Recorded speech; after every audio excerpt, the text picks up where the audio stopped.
Okay, how's everybody doing today? Hopefully, everybody's having a pretty good day. My name is Kent. The channel is EOS San Diego, and of course, I talk about the blockchain. It's 1:07 in the afternoon here in San Diego, California, and let's get to what we need to talk about today.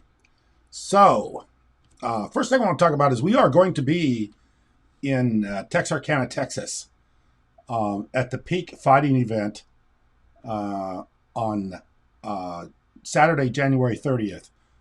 And in fact, my daughter's going to be there too. Molly will be there too. And Chase fights Saturday. I don't know what time he fights. So we will be in Texarkana, Arkansas. I'm sorry, I said Texarkana, Texas. There is a Texarkana, Texas, and a Texarkana, Arkansas. We're going to be in the Arkansas side at the Peak Fighting event on Saturday. So I will be there. Chase will be there. Our whole family will be there. How you doing, Leonard? Nice to see you. So yeah, if you want to stop by the Peak Fighting event on Saturday at Texarkana, Arkansas, Saturday evening, probably starts around 6 a.m. or 6 p.m. I don't know how late it goes, but we'll be there. So if you're in the area, stop by. We'd like to meet you, and we will all be there.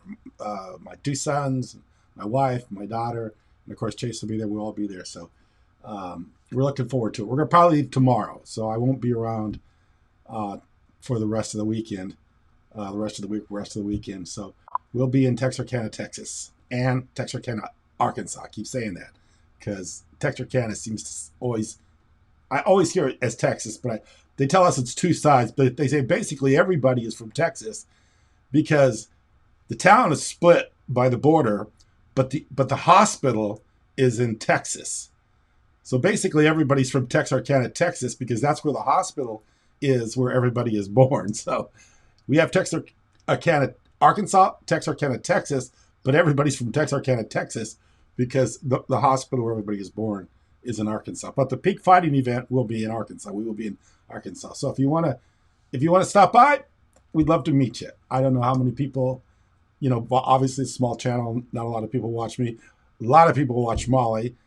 So she probably will have some people there, and she will be there, and she will be signing autographs. So we'll all be there. So if you make it out there, please show up. We'd like to see you. So I want to take a look at the markets. Actually, Bitcoin's up pretty good, already into the $32,000 range. EOS is having a pretty good last couple of days, and I want to tell you this is my point of entry. My point of entry on EOS is $2.55. So the last time I made a stream about how I thought EOS had big things coming up, I did purchase EOS. My point of entry was $2.55. If you want to make a mental mark of where it is, I got in at 255. So we'll see where it is. It's at 270 now. Not a big jump, but we have had some appreciation since I made that decision to get in. How you doing? Nice to see you, John. So anyway, and the other thing I want to talk about, just briefly about this channel, I am going to pretty much exclusively do YouTube. People have asked me to do other places to put my content. I do have an Instagram, and I do some stuff on Facebook, not a whole lot, but mainly on YouTube. I do not do Twitter. I've never done Twitter, and basically just don't do Twitter. But I'm going to stay on YouTube. I've been on YouTube forever. I know a lot of people on YouTube. Of course, my daughter's made a lot of YouTube videos and has a lot of subscribers. And of course, we're very good friends with FaZe Rug, who's one of the biggest YouTubers in the world. I'm pretty familiar with the format, and I understand YouTube pretty well. I've been doing this for a number of years. But a lot of people have been complaining because when they watch a live stream of mine that goes on for a while, there's a lot of ads. And I agree. There's a lot of ads. And I don't like the ads any more than you do. And I really don't want to monetize the channel. But I do think that monetization helps you be recommended by YouTube, because they make a little money from your video, and then obviously YouTube. And I don't know that for sure, because I don't know what the algorithm is, and I don't know if anybody knows that for sure. I don't know that monetizing or not monetizing makes a difference in if you're recommended or not. I'm assuming it does, so that's why I monetize this channel. But the way I have it monetized right now, I just leave it up to YouTube to run the ads. I don't select or do anything with the ads. There's a lot of ads. So when you watch a 2-hour stream like I had the other day, you're going to hit with ads. You know, every few minutes they're going to stop the video, and you're going to have to watch an ad. Then you're going to have to skip and continue. And somebody made the comment that there was way too many ads, and I completely agreed. I thought there was too many ads too. So this is what I'd like to do. You know, we're going to put some time into this thing, and I'm going to show you some of the stuff that we're going to do.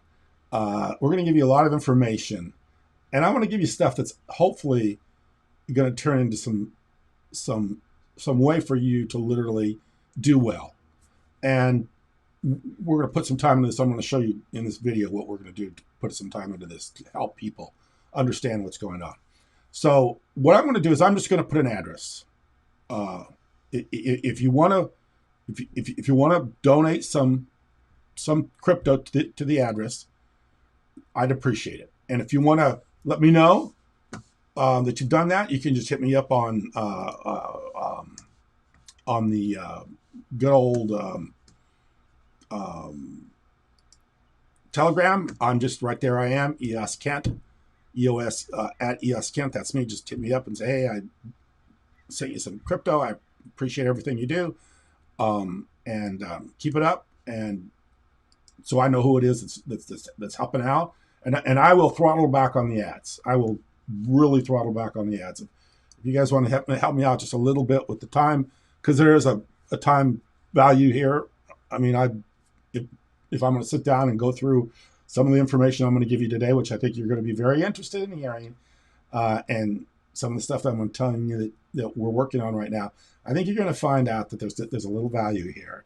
And I don't want to, I mean, if nobody wants to help, that's great. I'm not going to ask anybody to help. But then the ads are going to just keep coming because I'm going to continue to monetize the channel, because that's my only way of even getting back, whatever little, measly amount that can come back to me, which is basically what it is. It wouldn't even be considered gas money. It wouldn't even be considered lunch money based on the number of subscribers I have and the number of views I get. So basically nothing. But if you want to throw a little crypto, I don't care what crypto, if it's EOS, if it's any other crypto, I really don't care. Any of them would be fine. Polkadot, whatever it is you want to do, that's fine. Just a little bit, I'd be happy with it. Just a few dollars here and there every now and then, and I'll throttle way back on the ads. And you won't have to watch any ads when you're watching these videos, or very, very few. I'll try to make it so it's just as adless as possible, as much as I can actually do that. So I'd appreciate that. That's the way I'm going to run it. I'm not going to go through, what are some things people do where they do, there's actually somewhere you can do the super chat. I don't like super chat because a lot of times you're so involved with making the video and somebody that throws just a super chat and you miss it. And I don't like that, because then you feel like you missed somebody and then you didn't give them acknowledgement. And then they feel like, well, hey, I gave this guy some money and he didn't even acknowledge me in the video.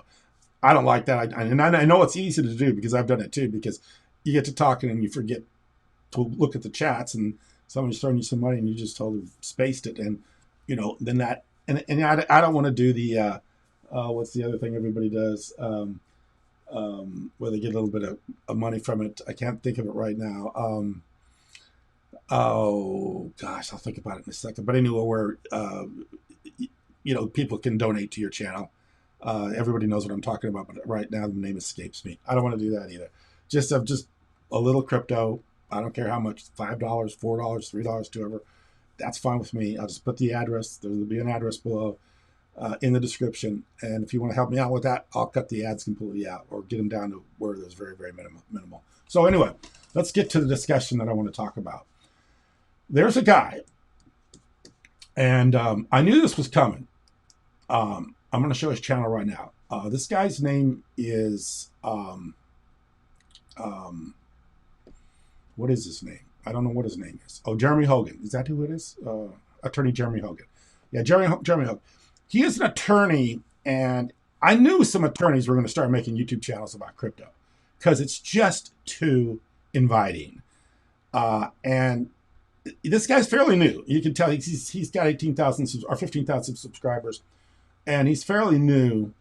And he knows a little bit about crypto, but he's talking a little bit about crypto. He's got a lot of links here. I'm just walking through his links here real quick. Um, but anyway, he's doing a videos basically about cryptocurrencies. He knows a little bit about cryptocurrencies. I can tell by listening to him. He's fairly new at this, but he's a decent attorney. I hate attorneys. I absolutely hate them. The reason I hate attorneys is because it's adversarial. They try to get you sucked into a lawsuit, and when they get you sucked into a lawsuit, uh, they'll tell you you're going to win, or they'll tell you got a good chance of winning. All the time you're paying them money, and it's just they continue to keep the fight going. And the longer they keep the fight going, the more money they make. That's just the way the system works, and I hate it. I don't know if there's a better system out there. Obviously, this is the system we have. It's our country. It's the way it works. But most attorneys, to me, and especially the attorney game, has gotten a lot worse. Excuse me, I gotta take a drink here. The attorney game's gotten a lot worse because the attorneys know that the more fight that they get, the more that they can get you involved emotionally in your lawsuit, the more money they can make, and of course that just helps drive the legal cost up. And of course, it's when you get involved with a legal problem, the courts, and I've listened to some more to he says. He gives his opinions, and he'll say this is kind of the direction I think it's taking, and this is what I think it's going to happen. But generally, you never know what's going to happen, and you never know what direction it's taking. I don't care. There's legal precedents out there. There's the law. There's the black letter law. There's all this going on. But at the end of the day, judges can go any direction they want to go. They don't follow the law sometimes.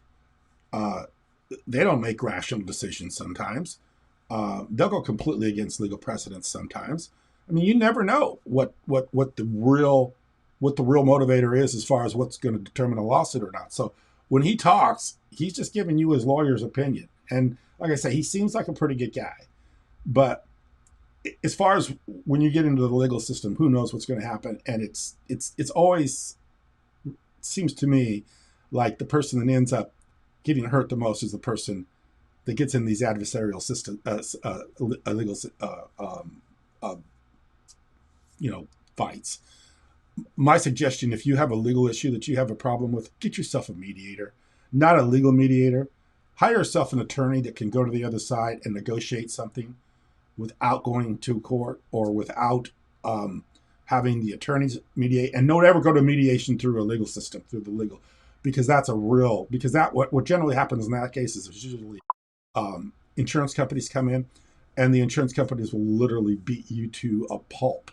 By the time you get done negotiating with the insurance companies and you realize that litigation is costing you tons of money, so you're forced to settle. The insurance companies know you're forced to settle, so they'll just get you down to nothing, and that's what generally happens. So what I would say is, if you're in a legal problem, hire an attorney who literally wants to go to the other side and just work out a deal without going through an insurance company or without whatever, if there's insurance companies that aren't involved or whatever. So I literally despise the legal system.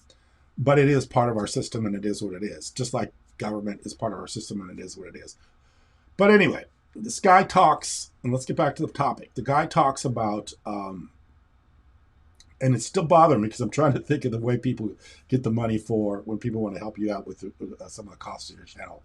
I'm still thinking of that. I was looking to see, and I know everybody's probably listening to this live stream going, it is, what is it that he doesn't have it on his? He's got Instagram, Facebook, and all this other stuff.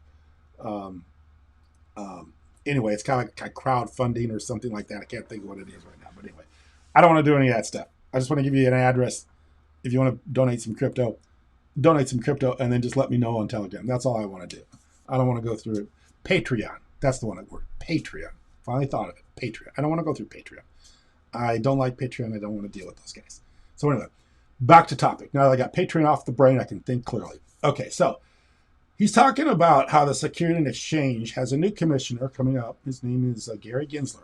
And this is where I'm telling you that this channel that we're giving you. So I'm giving you some content that is of value that I believe is worth a little bit of help for us to continue doing what we're doing as far as giving you information. This guy's name is Gary Gensler. He's going to be the new Security and Exchange Commissioner under Biden. Now, a guy like Biden probably doesn't know the difference between Bitcoin and, a tin nickel. He doesn't know the difference between Bitcoin, or, you know, outer space. Same thing with Donald Trump. These guys don't know anything about this stuff, but somebody in the government does. And I think selections like guys like this were made well in advance of Biden being elected. And I do think there's stuff going on in the background we don't see, because this guy is very clever and he's very smart and he knows crypto very well. And the reason I think, why we're giving you some value here is because Chase, my son, who is the co-founder of the challenge application along with me, running on the EOS blockchains we talk about all the time on this channel, is sitting down and literally going through every minute of this guy's course at MIT. So his course, he taught a year's course on crypto, all about Bitcoin, all about the whole cryptocurrency industry, how it works, how crypto works, everything like that.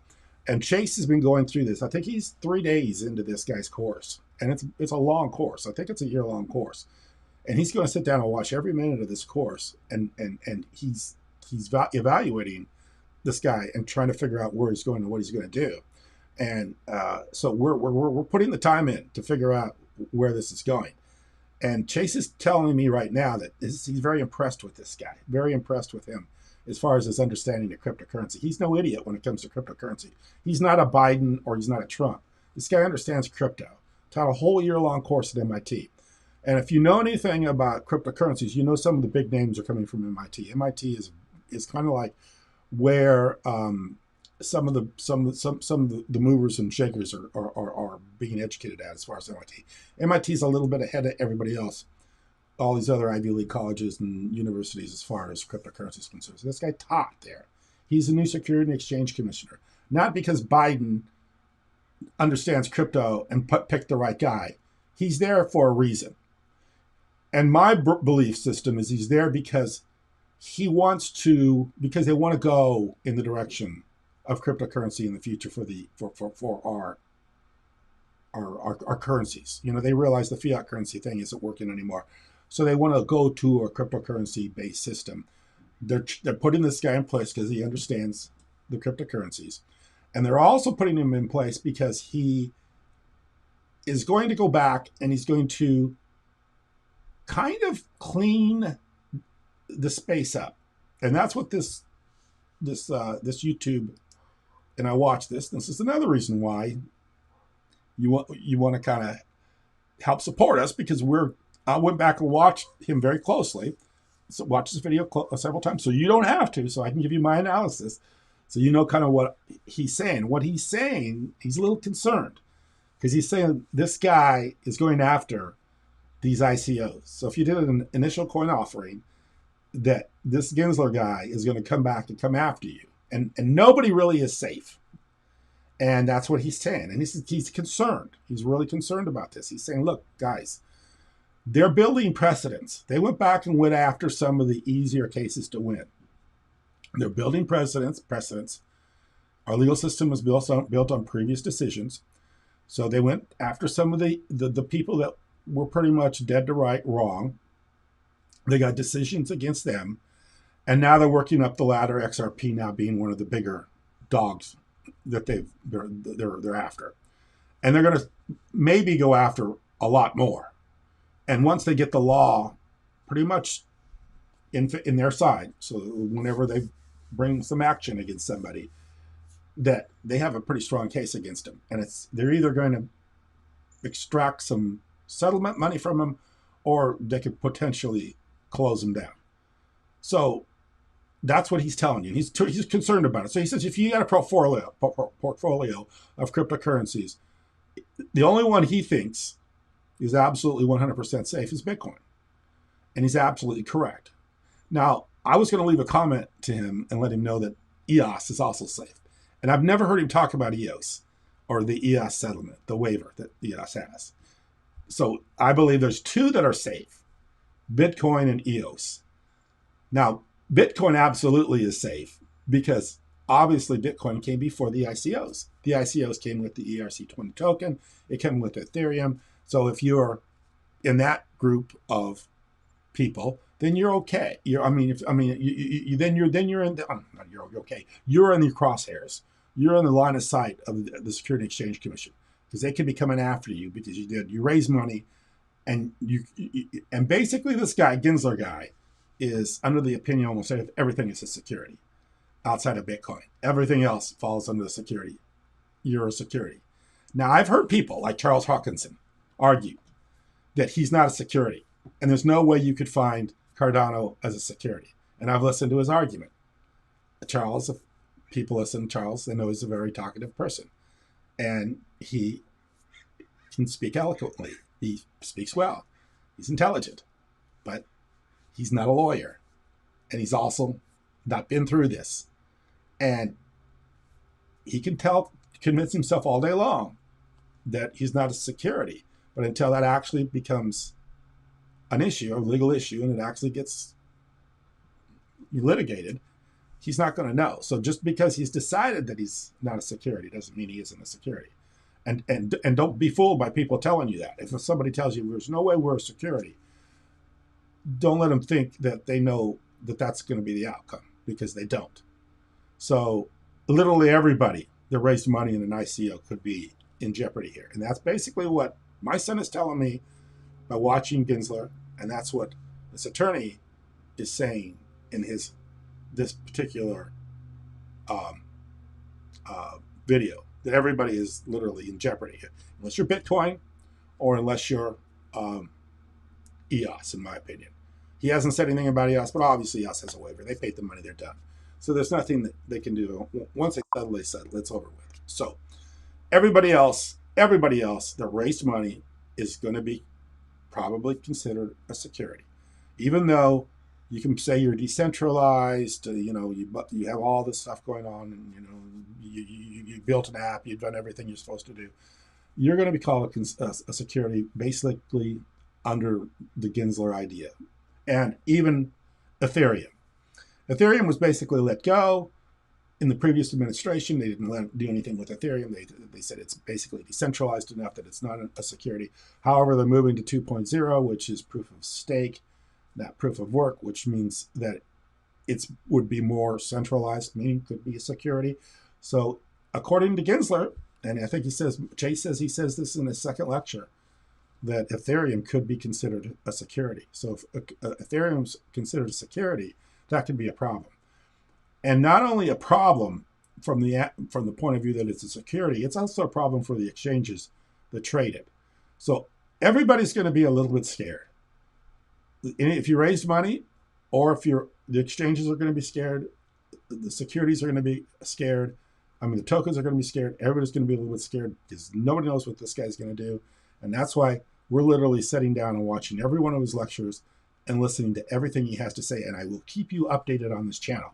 Because like I said, I think Chase is in 3 days into this thing of watching all his. And he will literally sit down and watch every one of his lectures, take notes on everything that he says, and we will give you the analysis on my channel. I'll talk about it. He'll talk about it. So we're going to keep you up to date on this, because this is a big deal.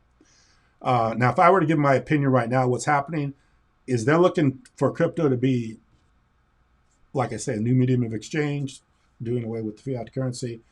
This is going to be what they're going to be using. They're getting the industry cleaned up. They're getting things nice and neat.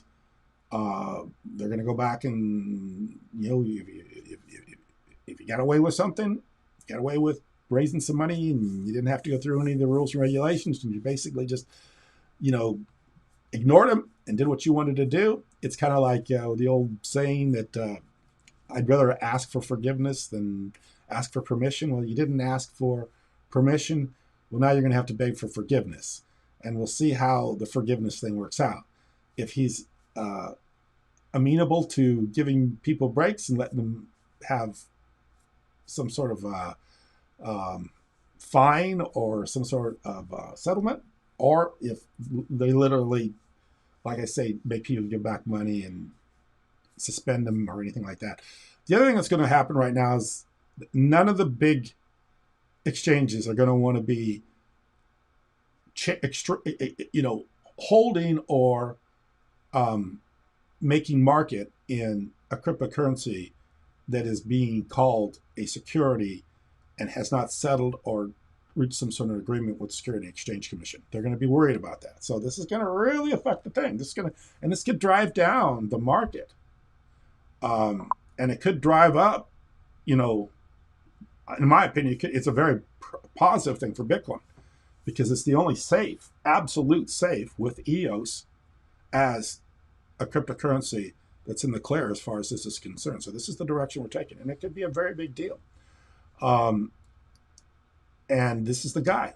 He's going to make the decisions. And like my son said, and of course, if I really value when Chase says something because he's been at this for a long, long time, and we've been at it from every angle as developers, as people that have invested in cryptocurrencies, and as the people that have followed this very closely. Chase says this guy knows his stuff.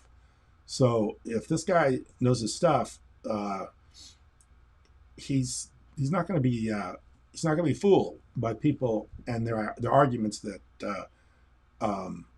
whatever. So you're either going to lawyer up like XRP did. They hired a bunch of attorneys. According to this guy, they've got over 20 attorneys hired to defend XRP.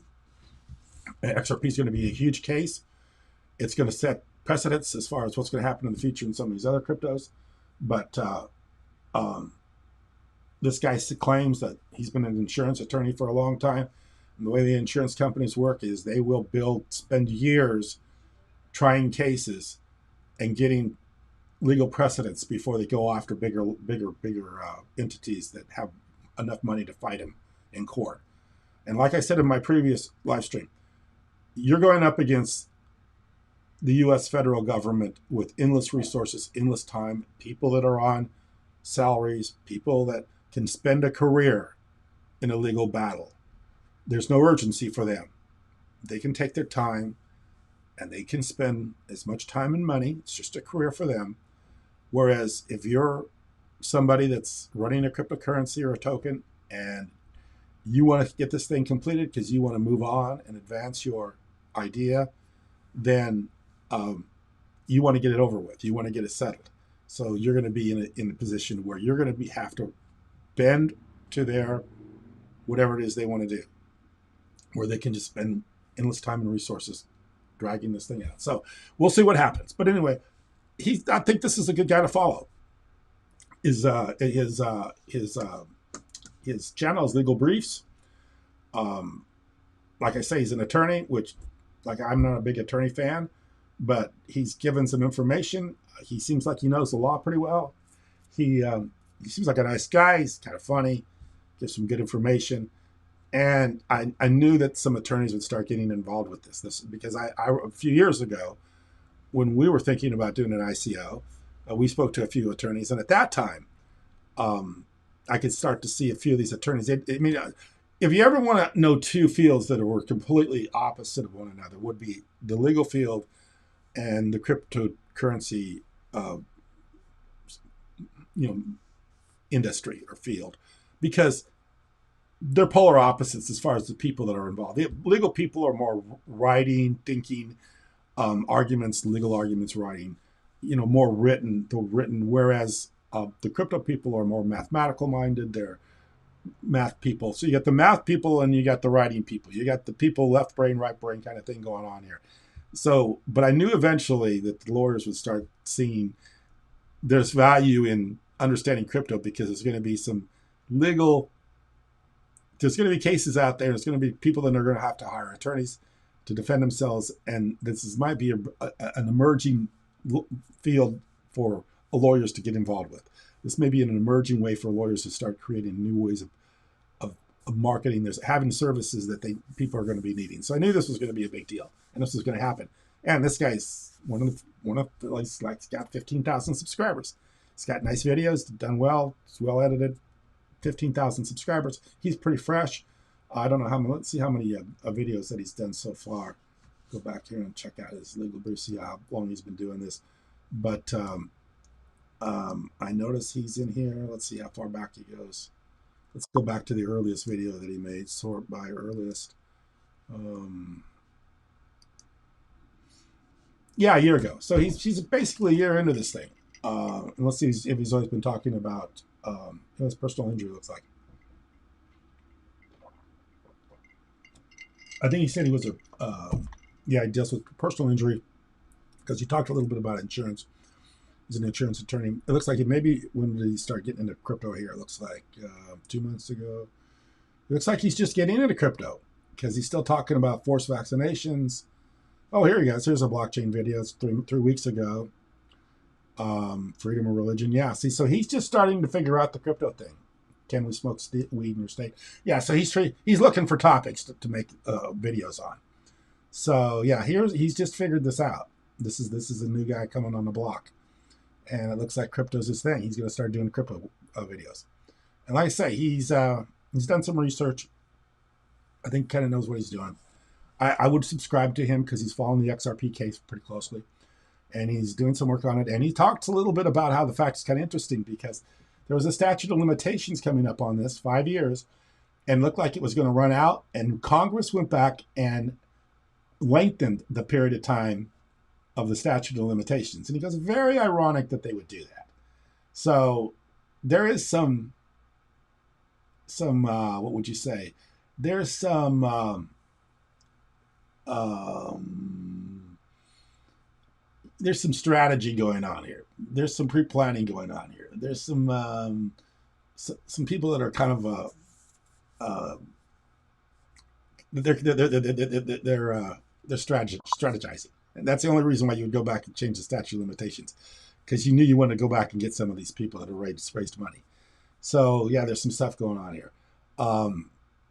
So yeah, hey, it is what it is. The other person I want to talk about real quick is I do watch this other guy.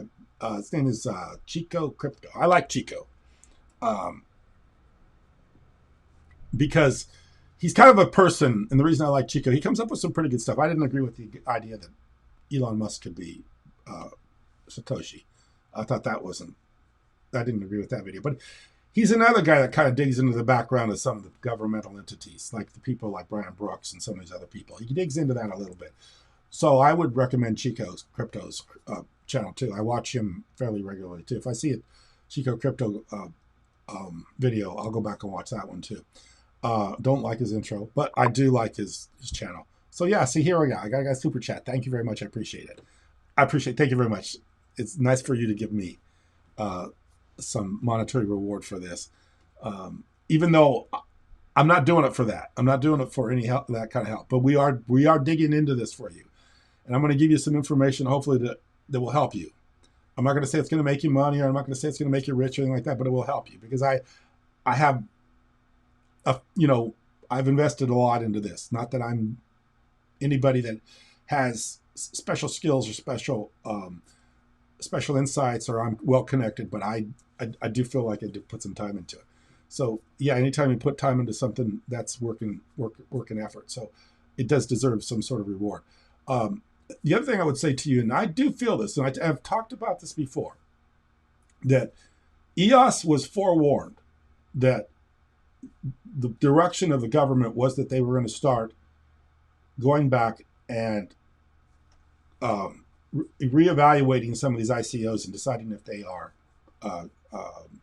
based on the Howey test, if they're securities or not. Because EOS preemptively went back and got the waiver after, they weren't being sued, and they were pretty much, this has gone on for 5 years. They had been pretty much letting people go, and nobody said anything about it. It was kind of like, well, it's new. Cryptocurrencies are kind of ahead of the curve. The government and regulations are behind, and everybody's just going to get a pass, and nobody's going to do anything. Because, like this attorney said, the statute of limitations was nearly run out on most of these ICOs. So it was kind of like, why would EOS go back and do this long, spend $20 million and probably at least that much in lawyer fees? Why would they go back and do that? Because somebody probably told them, you better get this thing taken care of because it's going to be a problem in the future. Now, the only people that could do that would be somebody that was well connected, that knew that the future of the Security Exchange Commission would be somebody like Gary Gensler, would be somebody that understands crypto, and would be somebody that was going to go back and try and pick up some of these ideas, some of the people that made money from an ICO that didn't really do it through the right way, didn't go through the right legal ways. So somebody kind of, I think, gave EOS the tip that you better go back and figure this one out. And that's why I think EOS is a very valuable token, even at $2.70, and hasn't done anything in the last 3 years, because there's probably people there that are guiding, helping, or involved that are giving them some information that is obviously very beneficial. So that's why I think this is a play. And this is why I think EOS is a good deal. And that's why I bought it at $2.55, because they've made decisions that have been pretty wise. Least of which, after they made their $5 billion or $4 billion, they started buying Bitcoin. So they did two very smart things. They bought Bitcoin, and they also settled with Security and Exchange Commission. So those are two pretty wise things for EOS to do. It's like they have some very wise, what would you say? Somebody's guiding them in the right direction. Somebody's giving them some wise counsel. So that's why, I'm saying, don't give up on EOS. Don't throw in a towel on it, and don't think that they don't have things figured out. And it's interesting because my son brought this up to me, and I forgot, this was the other day. We actually did, let me go to my channel. We actually, hold on, I'll just search it.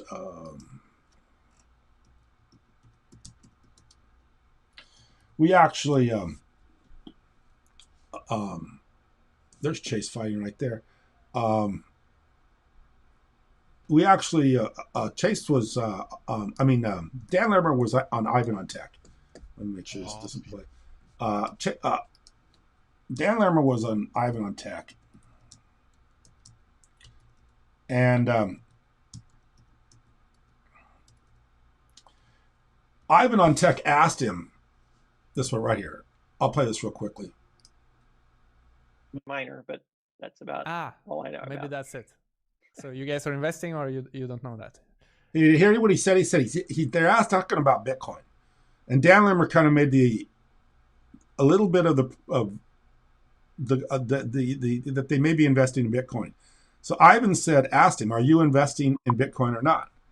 Well, listen to what Dan has to say. I can't comment on it beyond what's already been out there. Got it. Okay, so Ivan said, "Hey, Dan kind of indicated they're investing in Bitcoin." So they let it be known that they were investing in Bitcoin. A smart move, and that's back when Bitcoin was probably $5,000 or $6,000. I don't know what the price was, but it was a lot lower than it is today. And today's 32,000. Back then it was probably 5,000 or 6,000. So they were buying Bitcoin, and Dan was being very elusive about it. He wasn't talking about it. Ivan was trying to push him on it, and Dan wasn't saying anything. And then what happens? Listen what happens next. Some people also ask about challenge EOS. Do you know that? No, I don't. Okay, so after he did not kind of denies the Bitcoin, says, I don't know, whatever's been out there, I'm not going to say, kind of denies us too. So we feel like we were in good company. They were buying Bitcoin and not telling anybody. And of course, we obviously were running a very successful application. He's not talking about us either. So we kind of thought that we were in good company with their Bitcoin decision, and also the idea that he doesn't want to talk about us either. So that means good things for both of us. So I'm just joking about that, obviously. But anyway, so back here, let me play it in the very beginning, because let's see if I catch what Ivan actually asked. Minor, but that's about all I know. Maybe that's it. So you guys are investing, or you don't know that?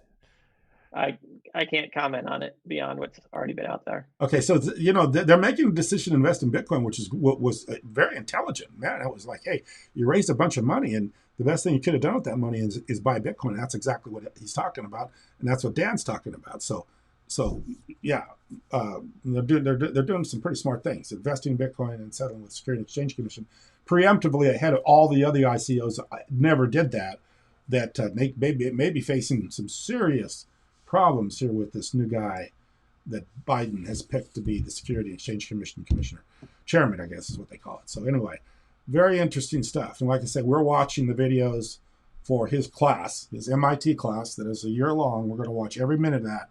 And I'm going to bring you all the info. Chase and I will talk about that. And I'll sit down and we'll analyze it, think about it, and give you. So if you're holding anything like that's raised any money, any of the past 5 years that's raised any money from the 2017 forward ICOs done by the ERC20 token on the Ethereum, if you're holding any of those tokens, we're going to be sitting down and listening to what he has to say to see if he makes any mentions or any talks or has any opinions about stuff like this.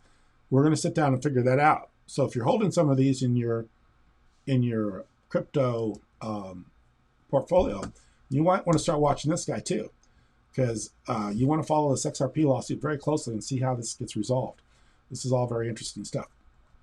One last thing is, like I said, I want to limit the ads on this channel, so I will put the crypto address below that you could throw a few at me, whatever you want to do.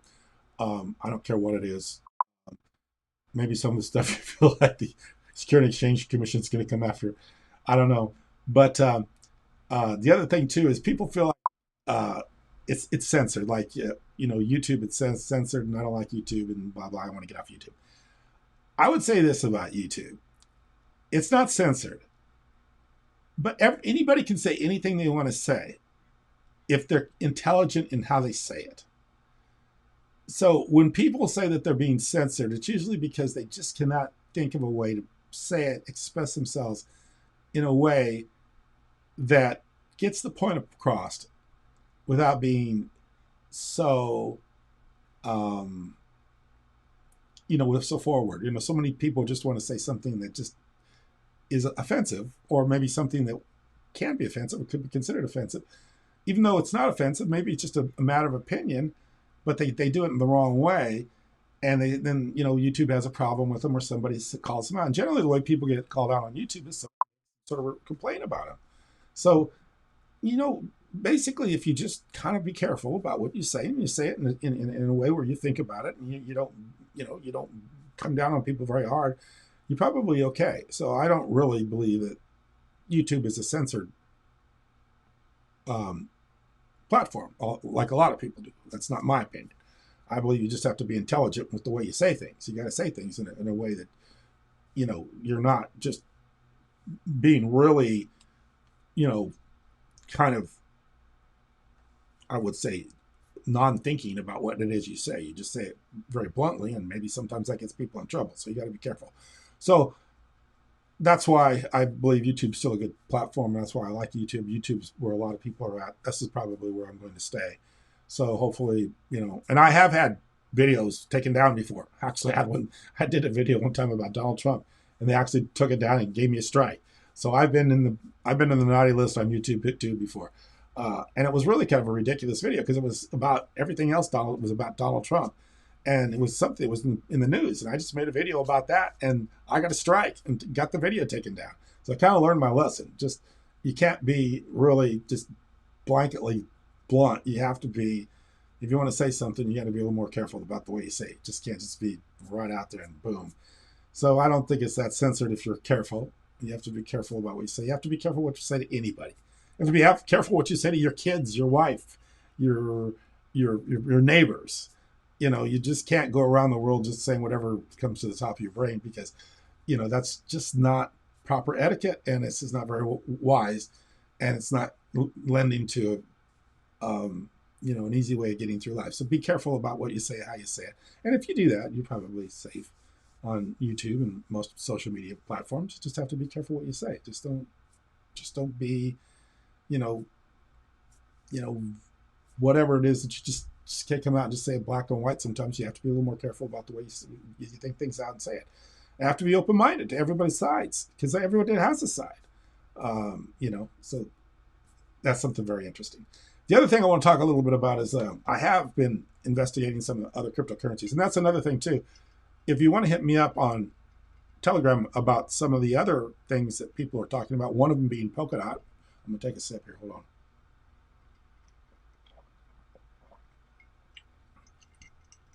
Hit me up, because I want to hear what you got to say about some of these other cryptos. Polkadot. Let's take a look at Polkadot real quick, because I've been doing some research on Polkadot, because it's been going up pretty well, and I've also been doing some research on Uniswap. So Polkadot. This is one of these, and it's gone up 9% today, and a lot of people really loving Polkadot right now. 30 days, 30 days, 30 days. Okay, so yeah, it's got a nice chart, drawn up really well. But this is what I would say about this, and I'm looking at it very closely. And obviously there's nothing running. It's one of those interoperability where everything's connected, where you're running from different chains. You can run off of different chains. And I'm looking and read the white paper, did some other research on it. Nothing's really running on it, but then it's a lot of theory going on here with something like Polkadot. A lot of people like Polkadot, and I've read a lot of stuff about Polkadot. But like everything else in the crypto business right now, it's like even like Ethereum. Not much is running on Ethereum. Not much is running on EOS. Not much is running on Polkadot. Not much is running on Cardano. Cardano's not even launched. I mean, we've got all this potential activity that has yet to happen, and everybody's investing in this and driving up the prices without really, what the envisioned idea has yet to take place. But when something like that when you have something like that, and it hasn't really happened yet, but they're talking, you have to kind of look at deeper and find out, why is this trading so well? Well, one of the reasons Polkadot is trading so well is because of who they have involved with it. They've got some heavy hitters involved with Polkadot. And when you have big names involved with an idea, even though the idea is not materialized, that's going to drive the price up. And that's basically what's happening with Polkadot. You've got some big players, some people that are very well known that are involved with this project.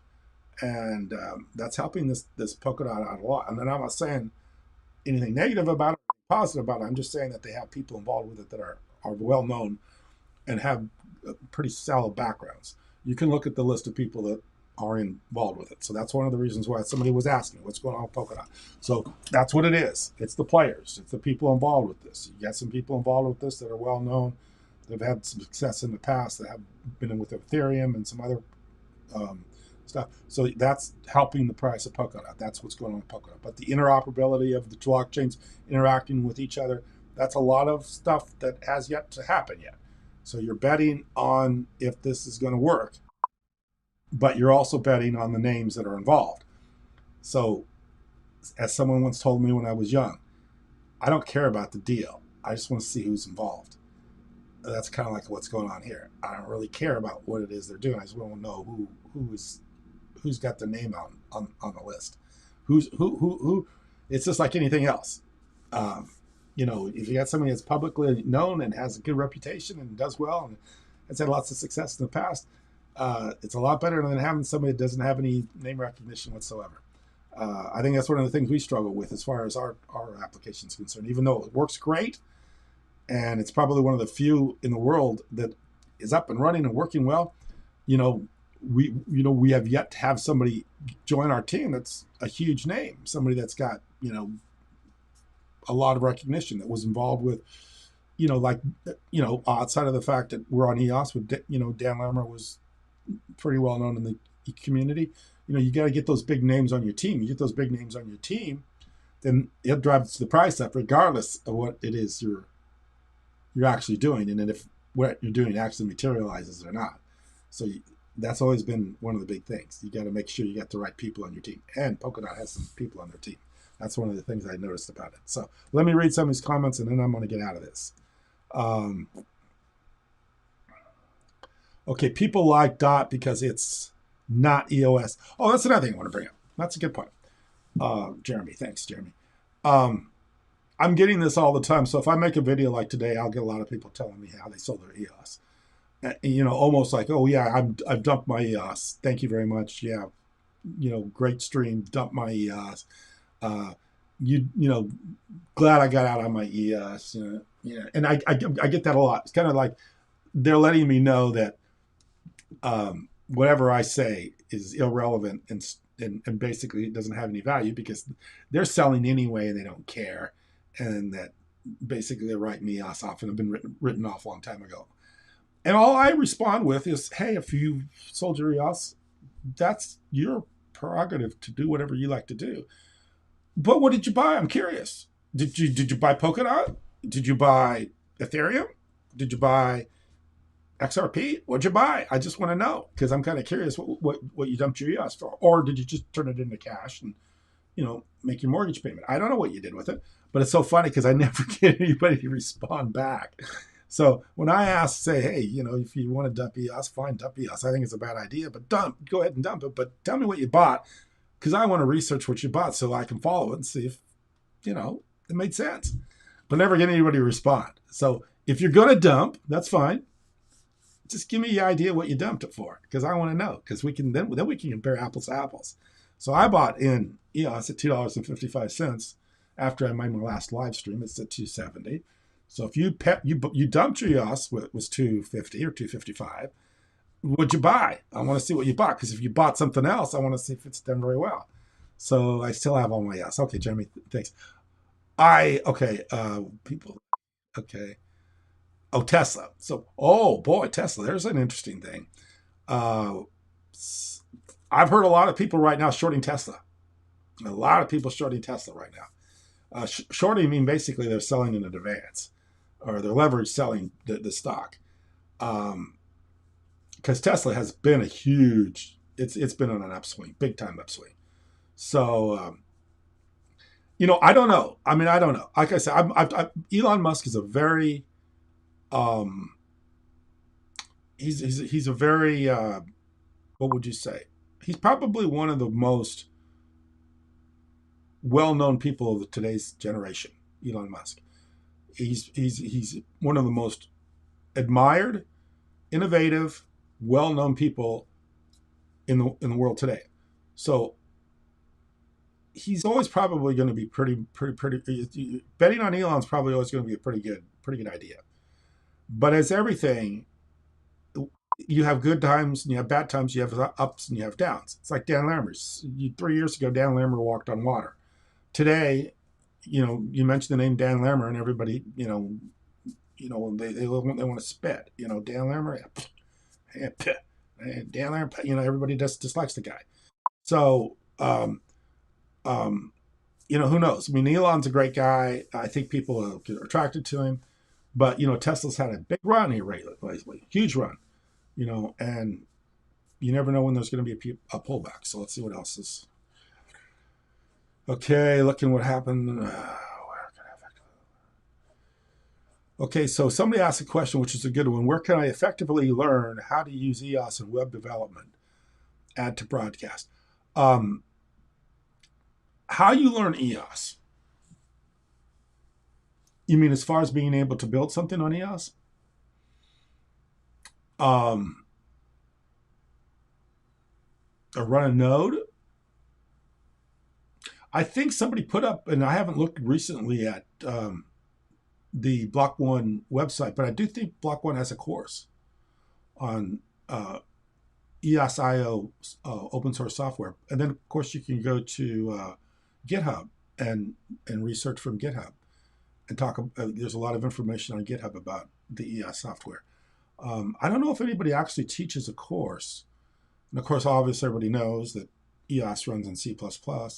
So if you're a C++ developer, you can write smart contracts. The smart contracts are all in C++, so you can write smart contracts. As far as running a node, that's pretty simple, easy stuff. I think that you can probably go straight to the EOS.io website and get the instructions on how to do it, or GitHub. Pretty easy stuff, basically, to do.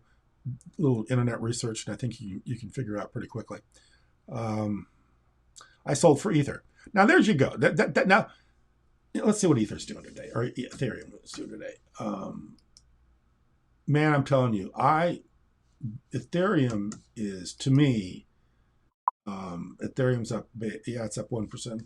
Ethereum, to me, oh man, I don't know what to tell you about Ethereum. Ethereum's driven by Vitalik, and it's hard to bet against Vitalik, just like it's hard to bet against Elon. They're just such both dynamic personalities. Vitalik doesn't even know how much people watch him, and just the persona of a Vitalik, Vichan, makes you feel like, God, whatever this guy does has got to be,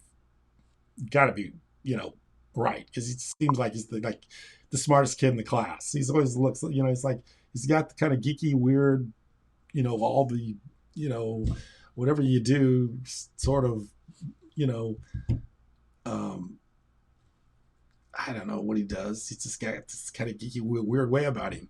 And whenever you listen to the guy, you think, wow, this guy's got to be really smart. How else could it be that weird? He's just so weird. He's got to be that smart.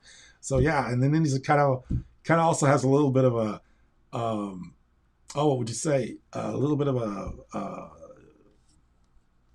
innocence about him too. So he's geeky and he's kind of a little bit of an innocence about him.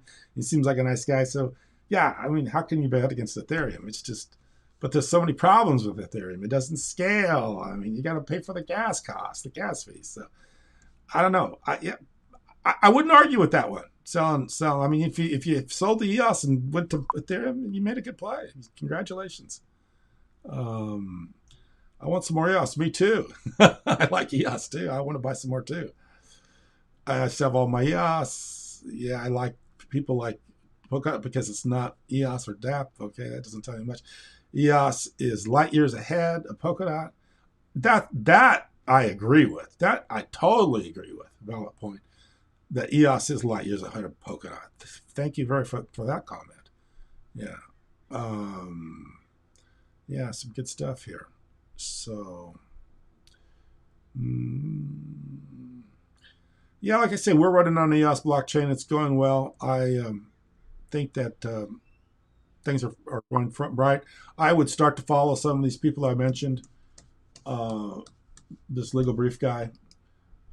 Follow the XRP thing. There's going to be some weird things going on in this market, especially if they start attacking people like XRP and some other people. There'll be some weird stuff go on. It's going to be interesting to see how this all plays out. Oh, I like this one. Can you sue God? That'd be an interesting video to watch. Doesn't get a lot of views, but can you sue God? That'd be a few people want to do that. Maybe we could sue God over some of the stuff that's going on in the world today. We'll sue God about COVID. Let's just sue God.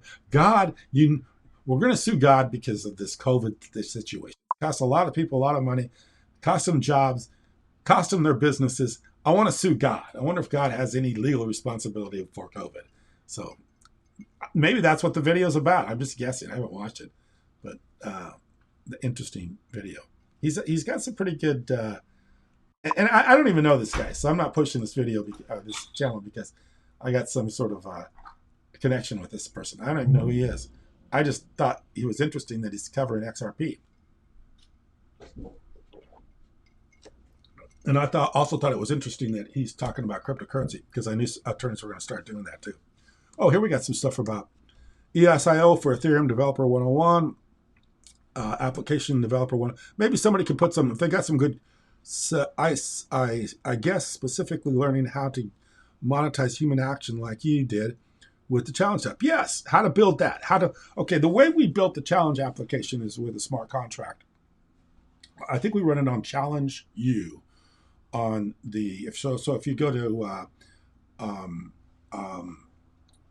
if you go to the,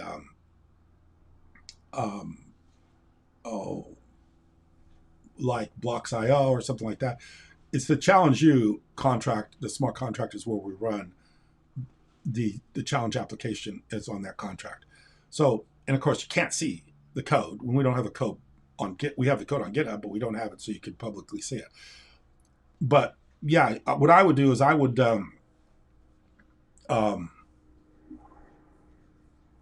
I'd start doing some research on GitHub as far as writing code for smart contracts. I think does Ivan on Tech have a smart contract course? You might want to check Ivan on Tech out to see if he does. And of course, you have Code Academy and some of these other places where they have. And of course, I would just do some internet research. When we launched our token, we actually sat down and figured out how to write for the airdrop. We had to sit down and figure out how to write that code for the airdrop. I actually did it. So yeah, I mean, it wasn't difficult. If I could do it, anybody could do it.